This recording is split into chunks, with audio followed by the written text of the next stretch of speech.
Bueno, el día de hoy haremos una breve explicación de la definición del Producto Interno Bruto, sus componentes, sus características y otros temas relevantes que tienen que ver con el Producto Interno Bruto. Entonces, eh, la primera pregunta que nos hacemos es, ¿qué es el Producto Interno Bruto? ¿Cierto? Entonces, es el valor monetario de todos los bienes y servicios finales producidos en un territorio durante un periodo determinado, normalmente un año, ¿cierto?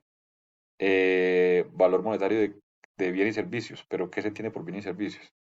Pues son todos los productos terminados que son comprados por los consumidores finales, ¿cierto? En este caso, pues las familias, las empresas, incluso el Estado, ¿cierto?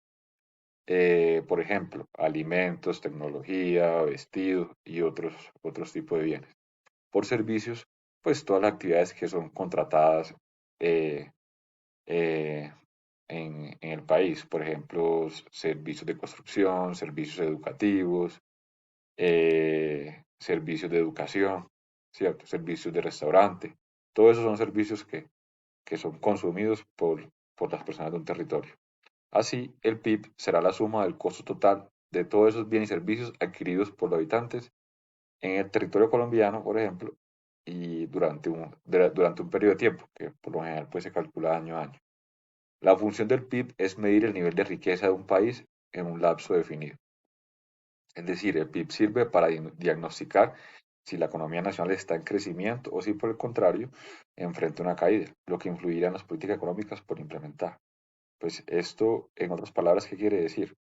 Que si hay consumo de bienes y servicios, quiere decir que la gente tiene capacidad económica pues para poder adquirir esos bienes y servicios. Y eso se debe a otros factores que hacen que la economía se mueva, ¿cierto? Por lo tanto, si de un año hacia otro se presenta un aumento en el consumo de bienes y servicios, eso quiere decir que de un año a otro, pues hubo un impacto positivo o hubo un crecimiento en, en la economía de un país. Mientras que si de un año a otro hay es una disminución en el consumo, pues obviamente lo que hay es una caída. ¿Cuáles son las características principales del PIB? Entonces, es un indicador macroeconómico, es decir, que brinda información sobre el comportamiento de la economía durante un tiempo. Su cálculo está a cargo de las entidades gubernamentales. Entonces, eso de acuerdo a unos criterios pues, que establece el Fondo Monetario Internacional. Entonces, los cálculos los realizan pues, entidades colombianas, ¿cierto? Por ejemplo, el DANE, ¿cierto? Solo considera la producción y los negocios legales. Eso significa que el comercio informal, el mercado negro y los negocios ilícitos no son evaluados, entre otras cosas porque no dejan registro. No toma en cuenta el deterioro de los recursos, como maquinarias o infraestructura. Por ende, no brinda información sobre los costos de inversión y reinversión.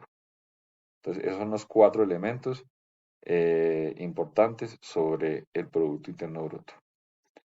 El PIB puede calcularse a través de tres métodos o enfoques diferentes. Está el enfoque basado en gastos, el enfoque basado en ingresos y el enfoque basado en la oferta. En este caso nos enfocaremos, pues, no, sí, nuestro enfoque estará basado en el gasto. Entonces, el PIB resulta de la suma de los siguientes términos.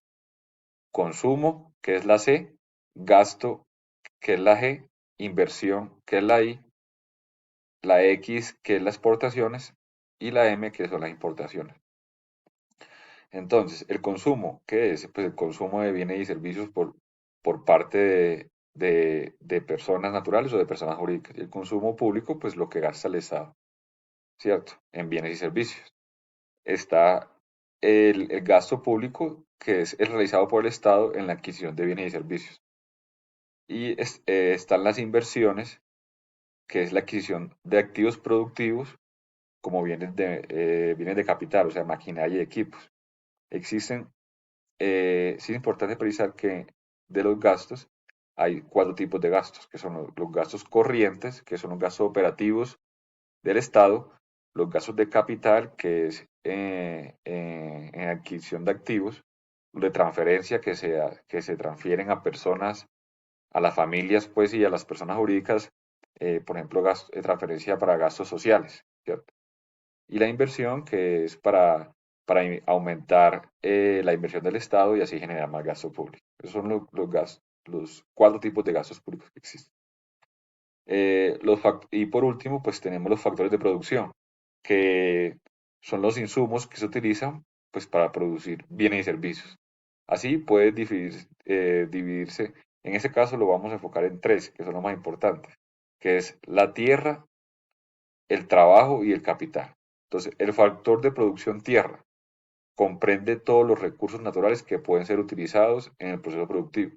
Cuando hablamos de recursos naturales nos referimos a todo tipo de recursos extraídos del planeta. Por ejemplo, la tierra para edificar, los recursos naturales como el oro, plata, también tenemos pues, el petróleo, el carbón, así como fuentes de energía como es el agua, el gas, ¿cierto? El carbón, la producción de energía de fuentes no renovables, etcétera. Los factores de producción, que en este caso el trabajo, es el tiempo que las personas dedican a la producción. Entonces está, obviamente, ¿a qué nos referimos? Pues a la actividad que realiza una persona, ¿cierto? Por ejemplo, de esta forma las horas de trabajo físico de un agricultor, las horas de estudio de un investigador, las horas de clases de un profesor. Son todos estos ejemplos de factor productivo de trabajo, ¿cierto? Ahí está entonces el trabajo, ahí cabe entonces el trabajo físico y el trabajo intelectual. Como tercer factor de producción tenemos el capital, ¿cierto? Lo cual comprende eh, los bienes que son utilizados por las empresas y las personas naturales pues, para producir los bienes y servicios, por ejemplo, maquinaria y equipo. Eh, entonces, en este caso tenemos, o sea, por ejemplo, vamos a poner un ejemplo de una empresa agrícola, ¿cierto? Utiliza maquinaria para qué? Pues para recoger el arroz. O una máquina para, para producir en masa eh, diferentes tipos de alimentos, ¿cierto? Por ejemplo, en una empresa de servicios, la compra de ordenadores, ¿para qué? Pues para desarrollar la actividad.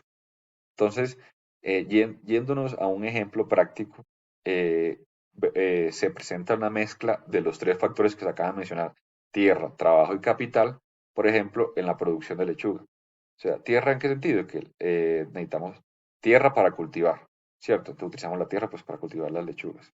Necesitamos también trabajo. ¿Por qué? Porque necesitamos unas personas que son los agricultores que se dediquen a sembrar el producto, a recogerlo y llevarlo a un lugar pues, para hacer la transformación que sea necesaria o simplemente empacarlo. Y el capital, que es obviamente la maquinaria de equipo, pues que necesitarán nuestros agricultores pues para hacer que la producción sea, o sea, se utilicen las máquinas o productos necesarios pues para llevar a cabo ese proceso productivo o bien pues para que sea más óptimo, ¿cierto? Entonces vean que los factores de producción eh, eh, dependen unos del otro, o sea, siempre necesitaremos tierra, necesitaremos personas y necesitaremos capital para llevar a cabo todo eso. Un punto para resaltar, por ejemplo, del PIB y la fórmula matemática que presentamos para poder calcular el PIB. Pues que en este caso vean que es una suma entre consumo más gasto más inversión más exportación menos importación. ¿Por qué? Porque en la balanza comercial, obviamente, si hay mayor exportación que importación, eso quiere decir que nosotros en el país tenemos primero las personas, tenemos los bienes. ¿Para qué? Pues para llevar a cabo una exportación. Pero si las importaciones están más altas que la exportación, entonces hay un resultado negativo. ¿Por qué? Porque estamos importando algo que no tenemos en nuestro país. Entonces, obviamente, si hay una suma de la suma de la exportación y la exportación, es mayor la exportación, es porque hay un factor positivo a nivel nacional frente al empleo, ¿cierto? Que es un factor importante. ¿Qué tantas personas están empleadas? Y obviamente el concepto de exportación también quiere determinar, pues también permite determinar si unas personas están empleadas o no están empleadas. Porque si importamos, pues obviamente estamos adquiriendo del exterior, pues para consumir en Colombia, pero de pronto la mano de obra y las personas que utilizaron, pues están allá. Y acá simplemente estamos es comercializando. Entonces, obviamente, si hay mayor importación, es porque de pronto el empleo está rezagado en Colombia, a diferencia del empleo de otros países, y lo que somos es un país consumidor. Entonces, hasta aquí va la presentación de los aspectos más importantes del Producto Interno Bruto.